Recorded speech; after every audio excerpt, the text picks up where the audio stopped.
Hello students, कल हमने जैसे जनरल थ्योरेटिकल थिंग्स डिस्कस की थी न्यूक्लियर फिजिक्स में कि जनरल डेफिनेशंस, जनरल एक दो फार्मूले डिस्कस किए थे, तो वो था just introduction to the nuclear physics.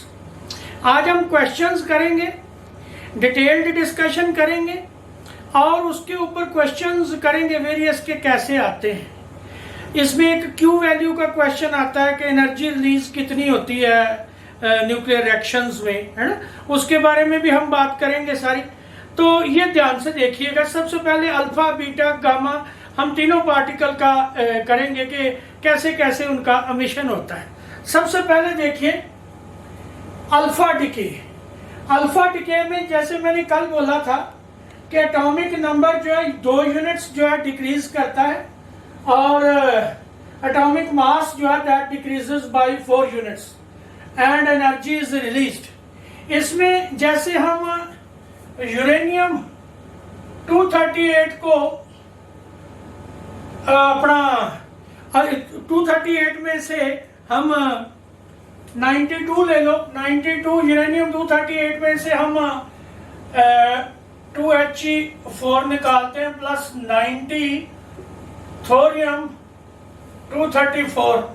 तो इसमें क्या है, रिएक्टेंट का मास इससे ज्यादा है तो एनर्जी जो है वो रिलीज होती है। ये एनर्जी क्या रिलीज है, एक्सोथर्मिक रिएक्शन है। तो इसमें हमने क्यू वैल्यू निकालनी है। क्यू वैल्यू क्या होती है, एक्स का मास मतलब रिएक्टेंट्स का मास माइनस प्रोडक्ट्स का मास इंटू सी स्क्वायर। ये जो है ये मास डिफेक्ट आ जाएगा, जितने मास डिफरेंस जितने इंटू सी स्क्वायर कर लो। मैं आपको बता दूं 1 AMU जो है, 1 AMU जो मास है, इसको अगर हम डिस्ट्रॉय करते हैं तो 931.5 MeV एनर्जी प्रोड्यूस होती है, मेगा इलेक्ट्रॉन वोल्ट। तो ये हमने याद रखना, क्योंकि ये सी स्क्वायर से फिर मल्टीप्लाई वगैरह करोगे तो काफी लंबा पड़ जाएगा। सीधा याद रखो जितने AMU आए, जितने यूनिट्स आए, उसको 931 से मल्टीप्लाई कर दिया तो that will give you the energy कि कितनी एनर्जी जो है वो रिलीज हुई है। तो इसमें इसके बाद आता है बीटा डिके। बीटा डिके दो तरह का, एक बीटा प्लस और एक बीटा माइनस। सबसे पहले बीटा माइनस की बात करते हैं। इसमें क्या है कि आपका बीटा पार्टिकल जो है माइनस बीटा जो है रिलीज होगा तो एटॉमिक नंबर जो है 1 यूनिट जो है वो बढ़ जाएगा, बट एटॉमिक मास में कोई फर्क नहीं पड़ेगा। ये बीटा माइनस है, ये एंटी न्यूट्रिनो, न्यूट्रिनो का एंटी पार्टिकल, ये इसकी क्यू वैल्यू है जो एनर्जी जो है रिलीज हुई। बीटा माइनस की एमिशन होती कब है, ये ध्यान रखना है। बीटा माइनस की एमिशन होती है जब N/Z ratio, number of protons to number of number of neutrons to number of protons की रेशियो जो है that is too large for stability. मतलब रेशियो बहुत लार्ज है, नंबर ऑफ जो न्यूट्रॉन है वो ज्यादा है, प्रोटॉन्स कम है, मतलब रेशियो जो है बढ़ गई तो स्टेबिलिटी कॉज नहीं होती, तो तब ये बीटा माइनस का एमिशन होता है। तो इसमें देखिए 6 से बीटा नेगेटिव एमिशन होगा तो number of atomic number 1 unit बढ़ गया और बीटा माइनस निकला और आपका ये जो है एक एंटी न्यूट्रिनो। इसकी क्यू वैल्यू का फॉर्मूला याद रखिएगा, mass of reactants minus mass of products into C square. ये भी वैसे ही कैलकुलेशन करनी है, तो इसमें ये चीज याद रखनी। इसमें भी जो है रिएक्टेंट का मास जो है प्रोडक्ट के मास से क्या होगा जी, ज्यादा होगा। आगे आ जाता है बीटा प्लस।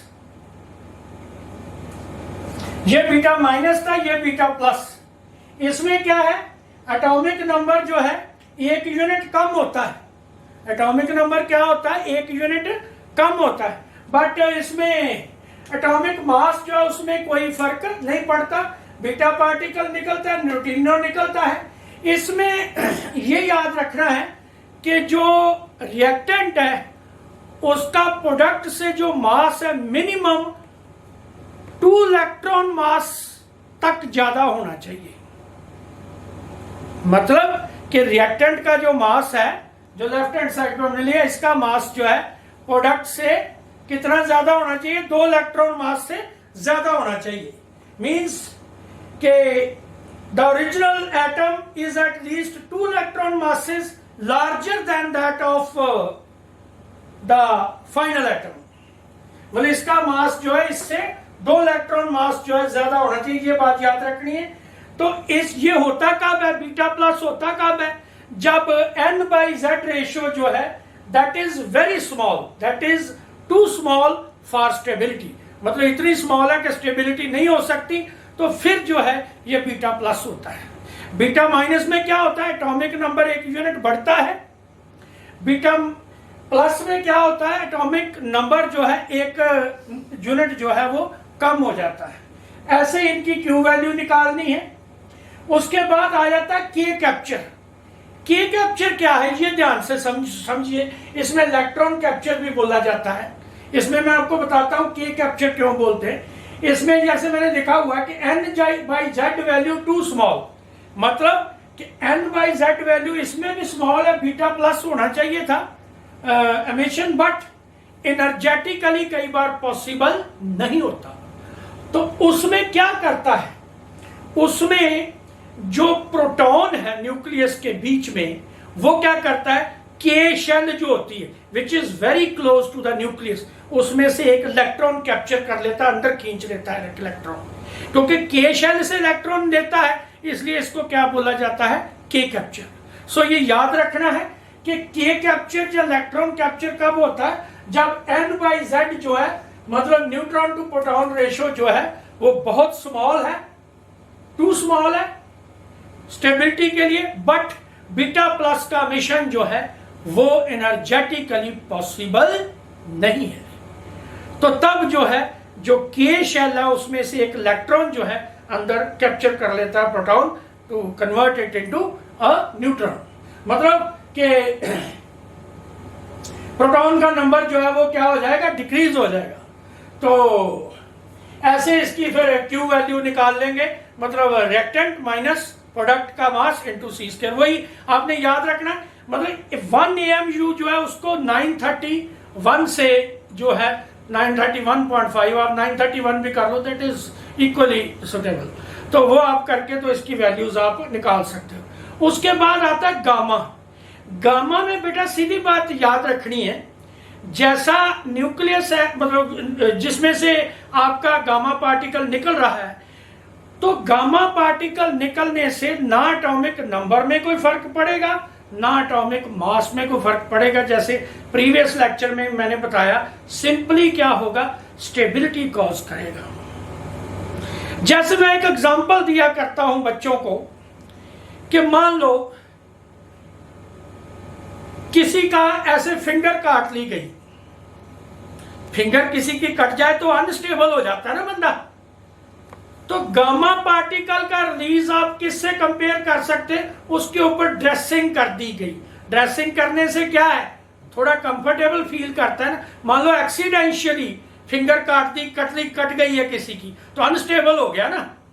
तो अगर उसके ऊपर ड्रेसिंग कर दोगे तो वो क्या हो जाएगा, थोड़ी स्टेबिलिटी कॉज करेगा, थोड़ा comfortable feel. Stability means what, stability means increase in comfort level. तो ड्रेसिंग करने से क्या होता है, कंफर्ट लेवल आपका बढ़ जाता है, राइट। तो ये है आपका जो alpha, beta and gamma. Alpha, beta, gamma में आप में क्यू वैल्यूज का ध्यान रखना है। क्यू वैल्यू कैसे निकलनी है, मैं दोबारा रिपीट करने लगा हूं। अल्फा निकलने से क्या, एटॉमिक नंबर जो है 2 यूनिट्स जो है वो डिक्रीज करता है और एटॉमिक मास 4 यूनिट, राइट। तो ये एक्सोथर्मिक रिएक्शंस हैं, स्पॉन्टेनियसली होते। स्पॉन्टेनियसली कौन होगा, जिसमें रिएक्टेंट जो है मास ज्यादा होगा प्रोडक्ट से, तो वो स्पॉन्टेनियसली होगा। एक अल्फा में और बात बताऊं, जो ओल्ड थ्योरी है, क्लासिकल थ्योरी है, तो उसके हिसाब से अल्फा पार्टिकल का एमिशन पॉसिबल नहीं है।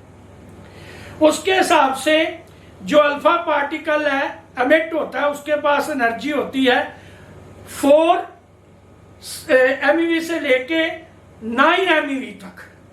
तो उतने में तो जो है आपका अपना अल्फा पार्टिकल जो है वो एनर्जी बैरियर को क्रॉस कर ही नहीं सकता। तो एनर्जी बैरियर हमारे पास कितना है 25 का। तो उसको एक्सप्लेन करने के लिए जो थ्योरी दी गई है that is tunneling of nucleus,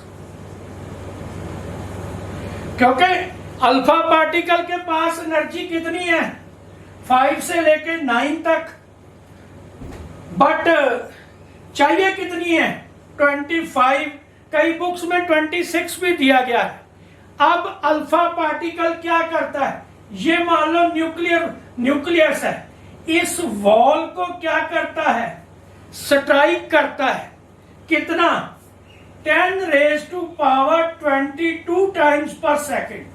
इस फ्रीक्वेंसी से न्यूक्लियस की वॉल को स्ट्राइक करता है और न्यूक्लियस की वॉल में से टनल बना के जो है वो बाहर निकल जाता है। तो ऐसे जो है इसका अल्फा पार्टिकल का जो है एमिशन होता है, ये याद रखना है, क्योंकि क्लासिकल थ्योरी के हिसाब से अपना अल्फा पार्टिकल एमिशन जो है एक्सप्लेन नहीं कर सकते, राइट। तो ये टनलिंग ऑफ न्यूक्लियस से जो आपका है ये अल्फा पार्टिकल उसकी जो है एमिशन होती है।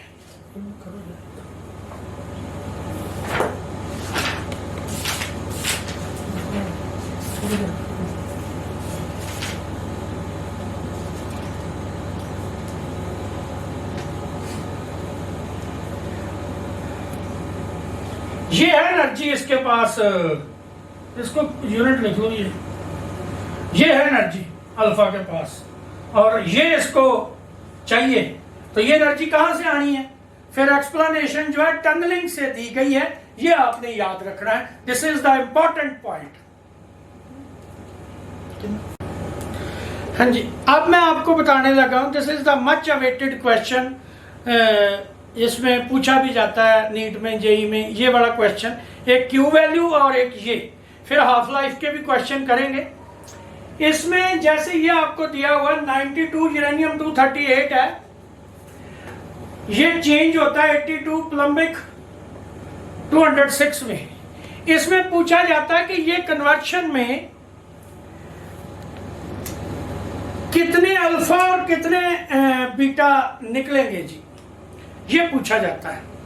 अब देखिए इसका मैं आपको मेथड समझा देता हूं, इसलिए मैंने पहले नहीं लिखा क्योंकि एक एक पॉइंट आपको समझा देता हूं, ये ध्यान से देखना आप जरा, ये क्वेश्चन अच्छी तरह करना, ठीक है।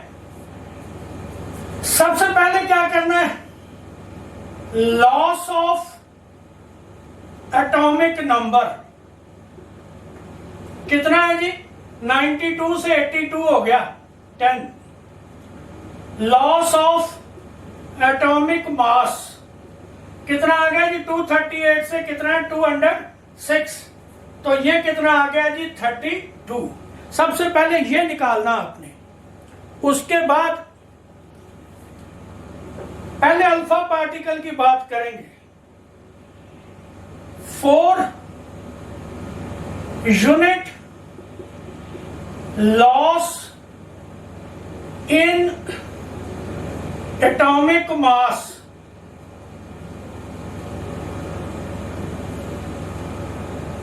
किसके बराबर है जी, 1 अल्फा के।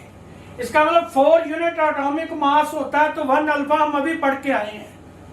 1 यूनिट लॉस इन एटॉमिक मास है 1/4 अल्फा। आपका लॉस कितना हुआ है 32 का, तो कितना आ गया जी 1/4 इंटू 32 कितना आ गया जी 8 अल्फा।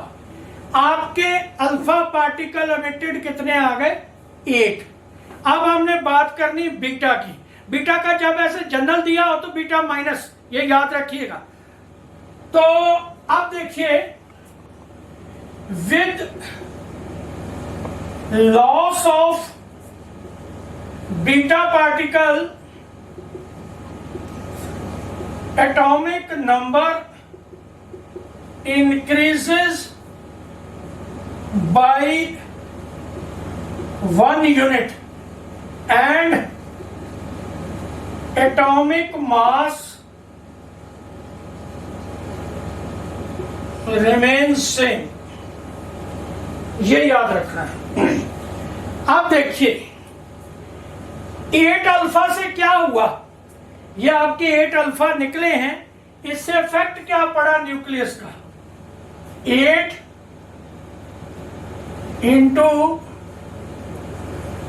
2He4, मतलब कहने का कि लॉस इन एटॉमिक नंबर 16, क्योंकि एक अल्फा से कितना है 2 है, 8 से कितना हो गया 16, राइट। लॉस इन एटॉमिक मास कितना हो गया जी, 8 से 4 है, 8 से कितना हो गया 32। ये वाला जो है लॉस इन एटॉमिक मास जो है वो तो आपका करेक्ट है, वो तो हमें 32 ही चाहिए था, 32 ही हो गया। बट क्या है कि आपका लॉस इन एटॉमिक नंबर कितना होना चाहिए था 10, बट आपका लॉस हुआ क्या 16 हो गया, ठीक है। तो इससे आप क्या करोगे कि जैसे जैसे बीटा पार्टिकल आप निकालोगे एटॉमिक नंबर जो है वो क्या होता जाएगा, बढ़ता जाएगा। आपका लॉस हुआ कितना 16, आपको लॉस कितना चाहिए था 10, सो डिफरेंस कितना आ गया 6। एक बीटा निकलेगा तो लॉस रह गया 15, 2 निकलेंगे 14, 3 है तो 30 एंड सो। मतलब कि आपने क्या करना, इसका और इसका डिफरेंस देख लेना कितना आया। ये जो डिफरेंस है that will be equal to the number of beta particles. ऐसा क्यों, क्योंकि बीटा पार्टिकल जितने निकलेंगे, ठीक है ना, तो उतना ही आपका एटॉमिक नंबर जो है बढ़ता जाएगा। एक्चुअल में आपका ये बन क्या गया था, ये इससे निकलने से 92 यूरेनियम 238 से आपका बन गया 92 10, तो 16 माइनस हुए, 92 माइनस 16 12 6 18 यहां 76 रह गया, 76 x ले लो, 76x 206। आपको यहां कितना चाहिए था 82, राइट। इसका मतलब ये कैसे बढ़ेगा, जब जब बीटा पार्टिकल निकलेंगे तो एक बीटा पार्टिकल निकलेगा, यहां से कितना हो जाएगा 77, 2 निकलेंगे कितना हो गया 78। इसका मतलब क्या हुआ कि अल्फा पार्टिकल निकलने से एटॉमिक नंबर कितना रह गया 76, बट हमें एटॉमिक नंबर कितना चाहिए था 82, राइट। सो ये जितना डिफरेंस होगा उतने आपके क्या होंगे बीटा पार्टिकल्स, राइट। तो आपके अल्फा कितने आ गए 8 और बीटा कितने आ गए 6। ये है कि अल्फा कितने 8 और बीटा कितने 6। ये जो है रिक्वायर्ड लॉस है। आप ऐसे भी कर सकते हो कि रिक्वायर्ड लॉस कितना है Z में 10, तो लॉस अकर्ड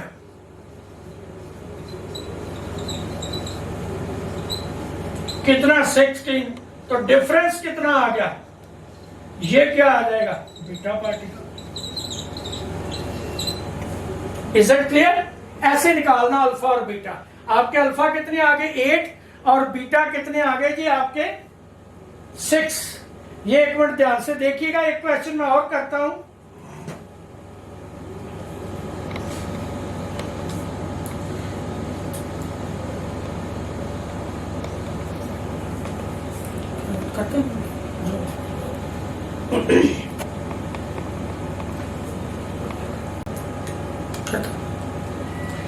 हाँ जी, एक ये देखिए क्वेश्चन 90x 238 83y 222 अल्फा और माइनस बीटा हमने देखना है कि कितने निकले।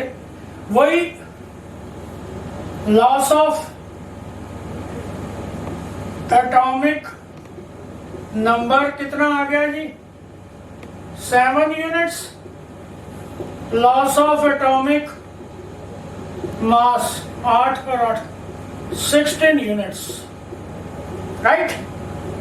पहले हम अल्फा निकालेंगे। 4 units loss in atomic mass is equal to 1 alpha. 1 unit है तो 1/4 अल्फा। 16 है तो कितना आ गया जी? 4 अल्फा। आपके 4 तो अल्फा आ गई, एक आंसर तो आपका ये आ गया। 4 अल्फा मीन्स 4 इंटू 2He4, मतलब लॉस अकर्ड। ये खुद का बनाया फॉर्मूला, 4 इंटू ऐसे मत लेना, मल्टीप्लाई करना, ये समझने के लिए है, क्योंकि काफी दूर तक जाता है वीडियो, बचेगा नहीं यार मास्टर ने पता नहीं क्या लिख दिया। Loss occurred in atomic number कितना जी? 1 से 2 है तो 4 से कितना हो गया? 8। Loss required in atomic number